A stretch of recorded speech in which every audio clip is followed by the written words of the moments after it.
Oke, hari ini kita akan coba ngomongin mengenai praktek caranya kita ngelihat liabilitas ya. Kali ini gue buka di Stockbit dan gue akan pakai DSSA sebagai contoh. Kita lihat utang bank jangka pendek dari DSSA. Utang bank jangka pendek dari DSSA itu kalian bisa lihat di Stockbit itu di bagian financial, terus kalian pilih di sini balance sheet, pilihnya annual. Nah, dari situ kalian bisa lihat nih di sini semuanya. Nah, sekarang kita lihat utang bank jangka pendek dia.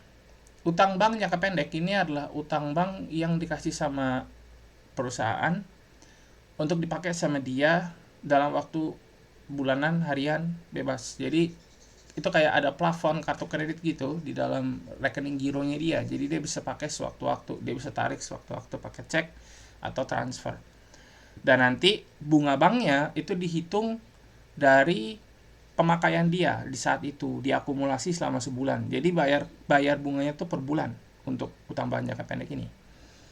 Ya sama sih kayak utang bank jangka panjang ya, untuk bayar cicilan kan per bulan, tapi ini bayar bunganya doang. Kalau utang bank jangka pendek dia nggak perlu bayar pokok, dia hanya bayar bunganya aja. Jadi lebih ringan dalam tanda kutip di sisi pembayaran bulanannya dibandingkan dengan utang bank jangka panjang gitu ya.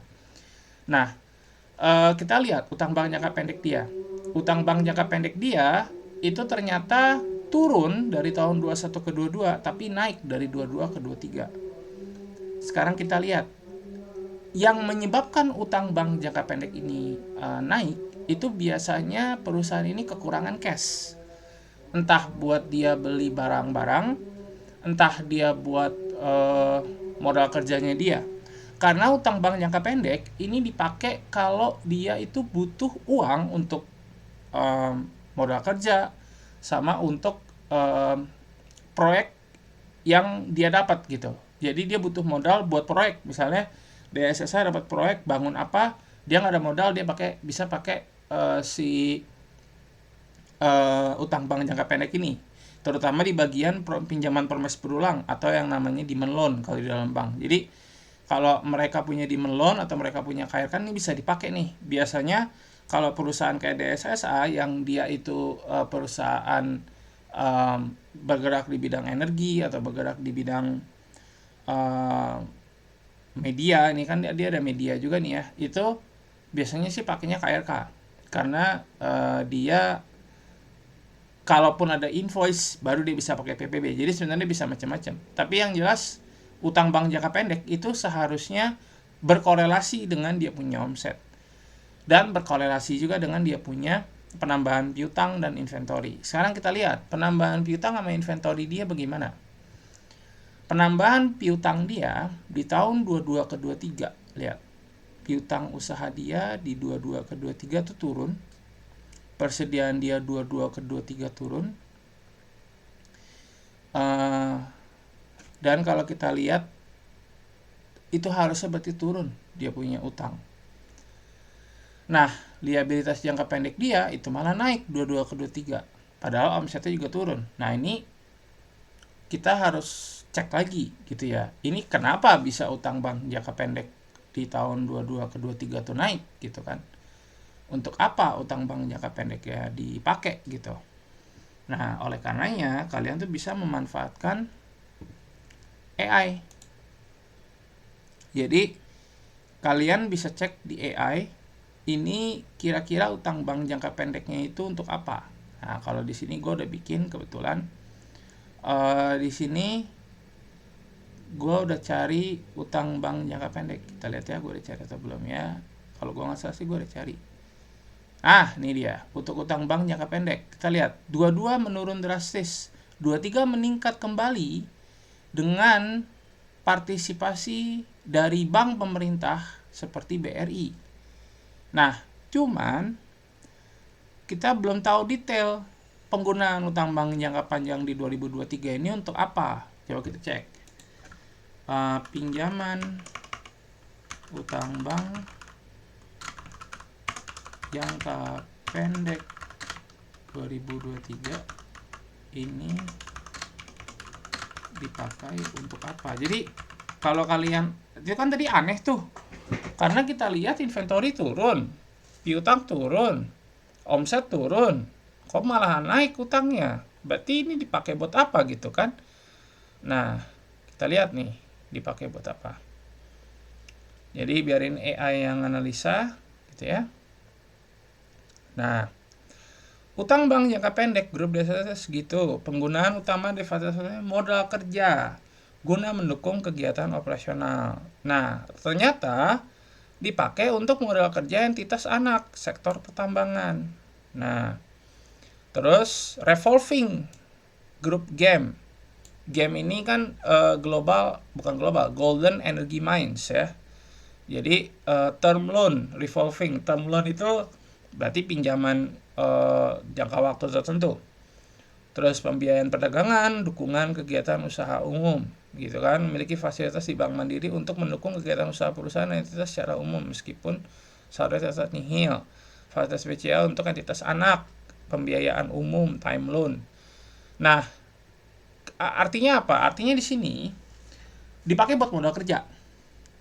Yang mana menurut gue di sini nggak clear si DSSA. Karena anehnya kalau untuk modal kerja dia turun harusnya. Tadi kita udah lihat dia punya inventory turun, dia punya piutang turun, dia punya omset juga turun. Ya apa? Oke, kita cek cashnya sekarang. Cashnya si DSSA 22 ke 23 turun 9531 billion. Sementara dia punya kebutuhan, kita lihat di income statement. Nah, kita lihat di income statement. Itu kita lihat aja utang usaha dia dulu aja. Total usahanya dia. Total beban usaha dia itu ada di kurang. Karena di 23 bayangin beban penjualannya segini. Beban umum dan administrasinya aja segini, beban eksplorasinya segini. Jadi walaupun dia punya cash, jadi gini, artinya apa? Walaupun inventory dan tadi turun sama piutangnya, tapi ternyata beban operasional dia nggak nutup cashnya. Jadi mau nggak mau dia harus pinjam, gitu. Jadi peminjaman ini benar ya. Tadi kita udah cek di AI untuk modal kerja. Kenapa? Karena operasional dia sendiri aja nggak bisa nutup. Biaya eksplorasi ada, oke. Beban umum nggak ada. Penjualan nggak ada. Beban penjualan doang mungkin bisa tutup tadi cashnya. Beban umum dan administrasi tadi nggak bisa kalau ditambahin. Jadi beban umum administrasi sama beban penjualannya udah 11.000 billion. Sementara di balance sheet ya kita lihat cashnya dia itu cuman di 9531. Jadi cashnya dia sendiri itu sebenarnya nggak nutup gitu ya, nggak nutup untuk biaya operasional dia. Walaupun kita lihat di 2022 ini masih ada duitnya banyak lumayan, karena mungkin sebagian besar secara kas ini dipakai buat beli barang-barang bahan pokok ya, mungkin untuk cost of revenue-nya dia. Jadi kalau untuk cuma nutupin operasional aja masih bisa, tapi ini mungkin terpakai secara dominan untuk beli untuk beli dia punya barang-barang tambang. Dan di tahun 2023 ini kan sebenarnya Golden Energy Mines itu sama perusahaan dia di Australia kan masih dia pegang gitu ya. Nah, jadi kira-kira begitu. Oke, berarti kita tahu nih penyebab utama daripada kenaikannya karena adanya tambahan modal kerja. Karena modal kerja dia nggak cukup, cash dia nggak ada. Nah, apakah itu jelek? Sebenarnya nggak juga gitu. Jadi kenapa dia nggak jelek walaupun ada kenaikan liabilitas, walaupun tadi modal kerjanya menurun? Ya kemungkinan besar karena untuk biayain operasional, berarti operasional tambang, operasional yang lain-lain gitu ya, di luar daripada dia punya modal kerja gitu. Jadi modal kerja itu kan sebenarnya persediaan sama inventory, persediaan atau inventory sama piutang ya. Di luar itu sebenarnya nggak ada hubungan dengan modal kerja. Tapi kita lihat ternyata untuk operasional di lapangan mungkin yang kurang duitnya, karena duitnya cuma segini nih gitu. Dan kita bisa cek, kalian bisa cek sebenarnya, nanti gue jelasin mengenai di cash flow, kalian bisa cek dulu di cash flow bagian operasi. Ini juga bisa kalian lihat Nah, ini kita lihat dari aktivitas operasinya. Berapa totalnya? Oh, ternyata gede. Nah, ini harus tanda tanya nih buat gua. Berarti pernyataan gue yang tadi ngomong bahwa dia kekurangan cash, nggak juga. Karena dari aktivitas operasinya dia bisa ngasilin duit segini, nutup operasionalnya. Nah, apakah mungkin dipakai buat dipakai buat pembelian barang tambang, pembelian untuk tadi cost of revenue-nya dia? Maybe. Karena kalau kita lihat cost of revenue dia tadi berapa nih? Kita lihat aja. Cost of revenue dia tadi 44 eman. Maybe uangnya kesedot ke sini menurut gua. Jadi dia kesedot di beban pokok penjualan ya. Mungkin kesedot di sini nih kebanyakan. Jadi duitnya nggak cukup. Ya makanya dia bagi-bagi lah, sebagian dipakai utang untuk beli beban pokok penjualan tadi ya, untuk beli bahan pokok dan segala macam. Jadi could be kesana sebenarnya. Nah, jadi kemungkinan beban pokok penjualan ini kalau kita lihat grafiknya itu sebenarnya lumayan turun lah ya efektivitas. Karena apa? Karena ini nanti kita bahas karena ini berkaitan sama reorientasi perusahaan di SSI ini. Cuman kurang lebih kita tahu bahwa utangnya itu berarti kepakainya buat usaha dia ya, untuk modal kerja, sama bukan modal kerja sih, mungkin lebih ke beli bahan pokok di beban pokok penjualannya, sama untuk bayar operasional gitu ya, bukan untuk membiayai modal kerjanya. Nah, apakah itu jelek? Sebenarnya enggak juga, karena berarti cash-nya dia masih ada minimal untuk bayar bunga. Itu yang lebih penting sama bank, makanya bank masih mau ngasih. Dan buat gue juga itu masih oke, selama dia masih punya duit buat bayar interestnya. Karena masalahnya kan gini guys, yang harus kalian khawatirin adalah utang ini akan berbahaya kalau andai kata itu lebih besar daripada dia punya aset. Itu yang bahaya. Karena ibaratnya gini, kalian nanti gue akan bahas di ekuitas ya, tapi ibaratnya kalau utang itu lebih gede daripada asetnya sendiri kalau dijual semua itu berarti nggak bisa bayar utangnya. Kalau udah kayak begitu kalian nggak dapat apa-apa gitu. Jadi sebenarnya yang berbahaya itu terjadi ketika apa? Kalian bisa lihat nih, kan kemarin kita belajar aset, kita belajar liabilitas. Kalau misalnya aset itu lebih besar daripada liabilitasnya, masih oke. Berarti kalau asetnya nanti semua dilikuidasi, semua dicairin, dijadiin duit, dia bisa nutupin utangnya. Sisa duitnya itu buat para pemegang saham. Tapi kalau andai kata liabilitas lebih gede daripada asetnya, ini yang bahaya. Kalau semua asetnya pun dijual, dia nggak bisa bayar utangnya gitu. Jadi makanya awal-awal kalian lihat dulu pendapatan sama liabilitasnya gimana. Apakah aset sama liabilitasnya gimana? Masih positif atau enggak? Itu udah indikator paling awal lah. Gampang kalian lihat ya. Cuma lihat total aset berapa, total liabilitas berapa. Lebih gede apa lebih kecil. Contoh perusahaan yang liabilitasnya itu lebih gede daripada aset, gua akan kasih contoh ini sebenarnya nanti ya di ekuitas. Kita coba cari perusahaannya Kaisang, namanya PMMP.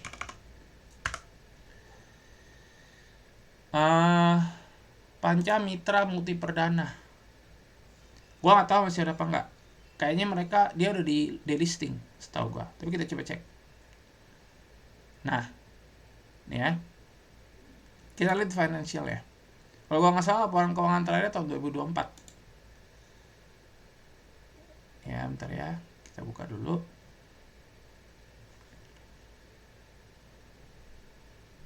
Nah, kita lihat ekuitasnya negatif. Kenapa? Karena liabilitasnya totalnya lebih gede daripada aset.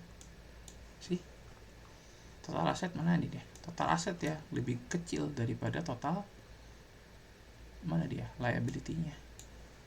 Ini yang bahaya.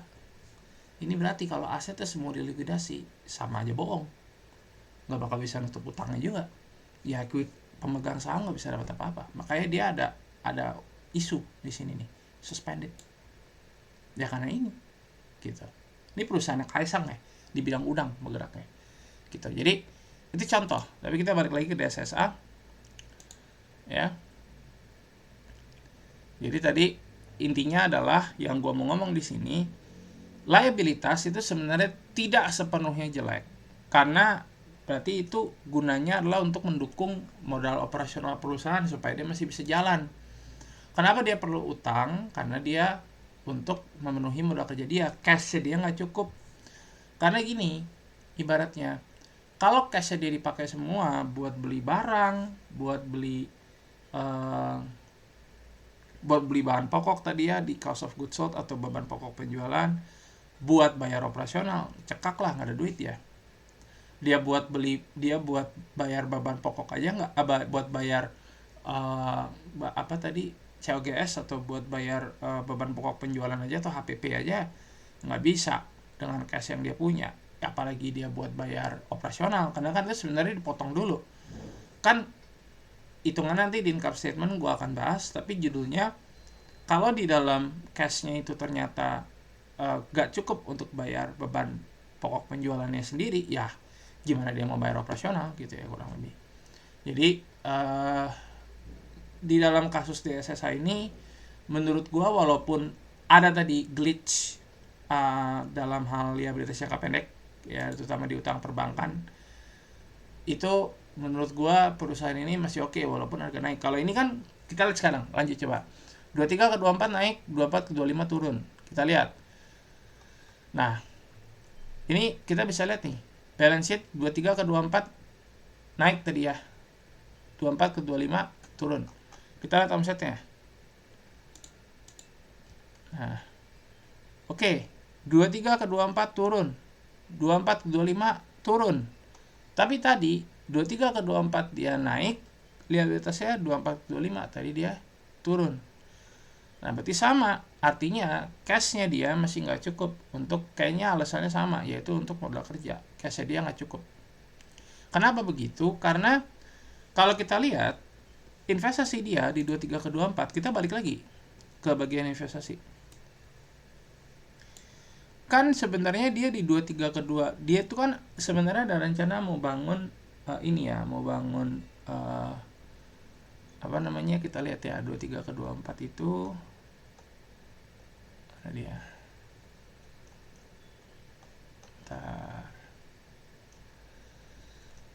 Bentar ya. Nah, kalau kita lihat 23 investmentnya dia itu adalah ke 24 ya, kita lihat 24 ke 25. Tadi kan 23 ke 24 dia naik ya. Nah, berarti kan 23 ini kan kita harus lihat 23 dia mau ngapain. Dia tuh ternyata repurchase share-nya. Treasury share repurchase, nanti gue akan bahas di treasury stock. Tapi yang jelas berarti dia beli lagi sahamnya sendiri sebesar 154 juta lembar dengan nilai pas 83 juta dolar. Terus habis itu dia ngedispose daripada Golden Energy Resource, dapat duit segini. Makanya cash dia naik tadi. Terus internal subsidiary capital increase, dia naikin modal di DSS sama Infrastructure gitu ya, di DSST dan EMU. Nah, jadi perusahaan ini tuh fokus ke DSST, ya kan? Kita lihat DSST itu apa, kita cari dulu. DSST and DSSA, kita cari.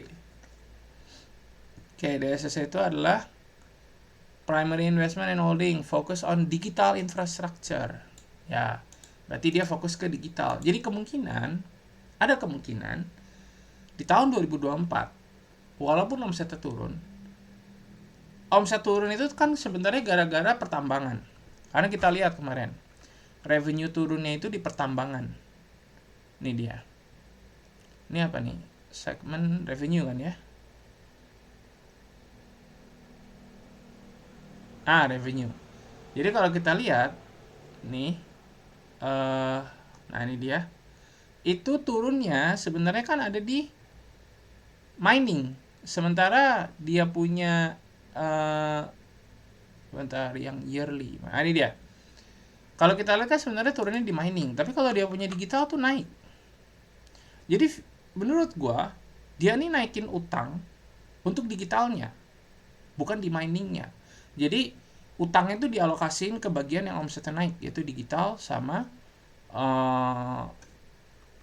renewable. Jadi makanya kenaikan utang yang terjadi di DSSA yang tadi kita lihat utang bank jangka pendeknya itu naik, menurut gua itu dialokasi untuk anak usahanya. Jadi ditransfer ke anak usahanya. Boleh nggak? Boleh-boleh aja. Nggak masalah.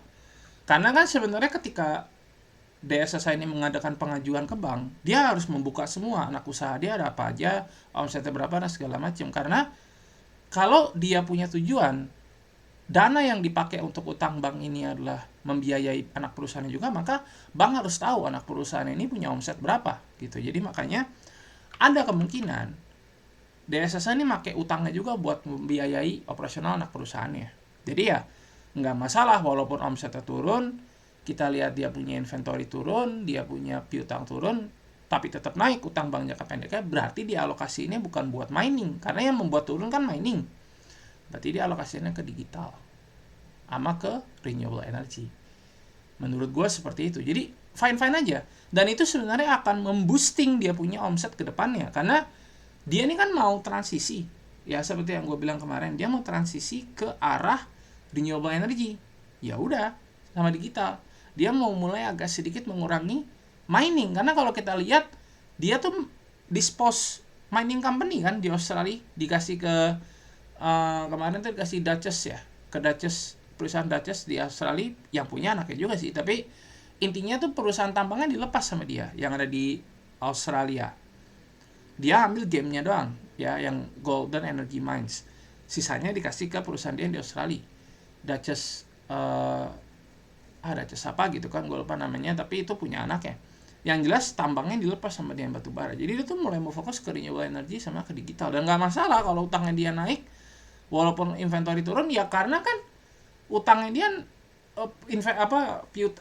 revenue dia itu kan sebenarnya paling gede dari tambang. Ya wajar kalau misalnya inventory dan piutangnya turun, omsetnya turun tapi utangnya tetap naik. Ya berarti buat digital ya gitu.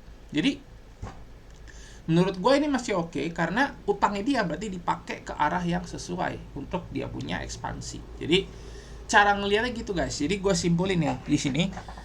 Pertama yang harus kalian lihat adalah utangnya berapa bandingin sama omsetnya.